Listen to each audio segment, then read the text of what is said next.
கர்த்தருடைய மகா பரிசுத்த நாமம் மகிமைப்படுவதாக. நீதிமொழிகள் 23ஆம் அதிகாரம் 18ஆம் வசனம். நிச்சயமாகவே முடிவு உண்டு, உன் நம்பிக்கை வீண் போகாது என்று நாம் வாசிக்கிறோம். இந்த நாளிலே உங்களுடைய சூழ்நிலைகளுக்கு முடிவுண்டு. உங்களுடைய கண்ணீருக்கு, உங்கள் பாடுகளுக்கு, உங்கள் பிரச்சனைகளுக்கு, உங்களுடைய பலவீனத்திற்கு, உங்களுடைய நிந்தைகளுக்கு, அவமானங்களுக்கு இந்த நாளிலே தேவன் ஒரு முடிவை கட்டளையிடுவாராக. அந்த முடிவை நாம் தேவ சமூகத்திலிருந்து எதிர்பார்க்கிறவர்களாய் இருக்க வேண்டும். தேவ வார்த்தையை கொண்டு நாம் நம்பி இருப்போமானால் நம்முடைய நம்பிக்கையை ஒரு நாளும் வீண் போக விட்டாத தேவன் நம்மோடு கூட இருக்கிறார். எந்த ஒரு காரியமானாலும் அதற்கு ஒரு ஆரம்பம் உண்டு. அந்த ஆரம்பம் அற்பமானதாக இருக்கலாம், அற்புதமானதாக இருக்கலாம். ஆனால் அதன் முடிவு தேவன் கையிலே இருக்கிறது என்பதை நாம் மறந்துவிடக்கூடாது. ஆகவே நம்முடைய பார்வையெல்லாம் நம்முடைய காரியங்களின் முடிவு என்னமாய் இருக்குமோ என்று தான் நாம் பார்க்கிறோம். ஆனால் அந்த முடிவு தேவன் பரத்திலிருந்து நமக்கு தர போதுமானவராகவே இருக்கிறார். ஏனென்றால் அவர் நம்முடைய காரியங்களுக்காய் குறித்த ஒரு நேரம் உண்டு, சமயம் உண்டு.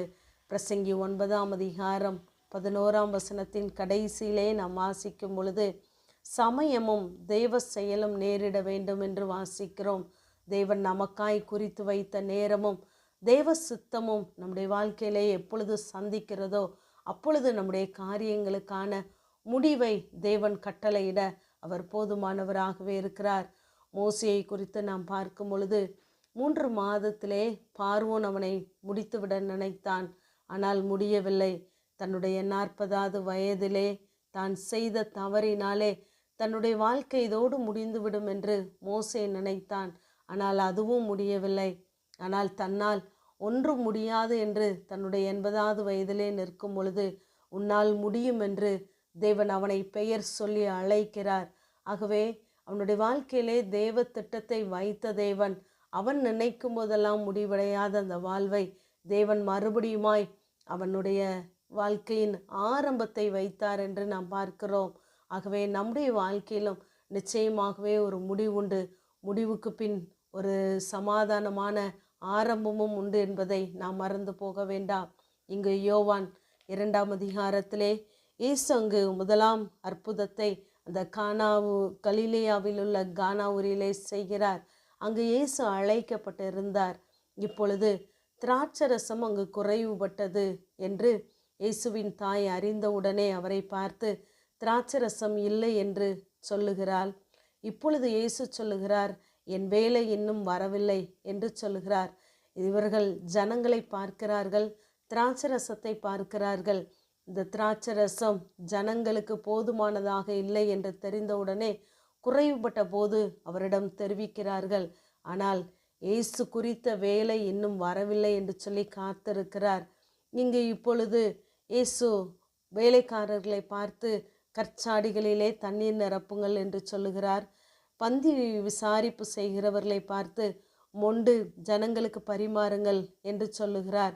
இப்பொழுது இது பரிமாறப்பட்ட போது ஜனங்கள் எல்லாரும் இதுவரைக்கும் இந்த நல்ல ரசத்தை எங்கே வைத்திருந்தீர் என்று கேட்கிறார்கள். அத்தனை ருசி உள்ளதாக மாற்றப்பட்டது.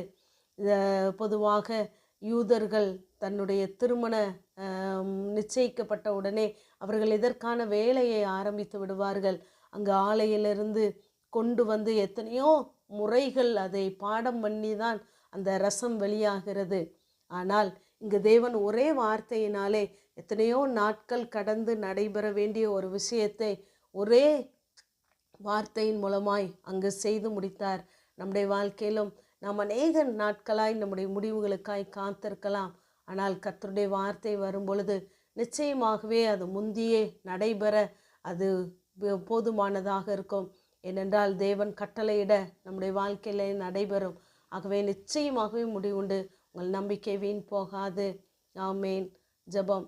பிதாவாகிய தேவனே, குமாரனாகிய இயேசு கிறிஸ்துவின் நாமத்தின் மூலமாய் உம்முடைய சன்னிதானத்தில் வருகிறேன். உம்முடைய முடிவு சம்பூர்ணமாய் இருக்கும் என்ற வேத வார்த்தையின்படி கர்த்தாவே, அநேக காரியங்களின் முடிவுக்காய் காத்திருக்கிற உடைய பிள்ளைகளுடைய வாழ்க்கையில பிள்ளைகளுடைய நம்பிக்கை வீண் போகாதபடி கர்த்தர் பாதுகாத்து கொள்ளுங்க.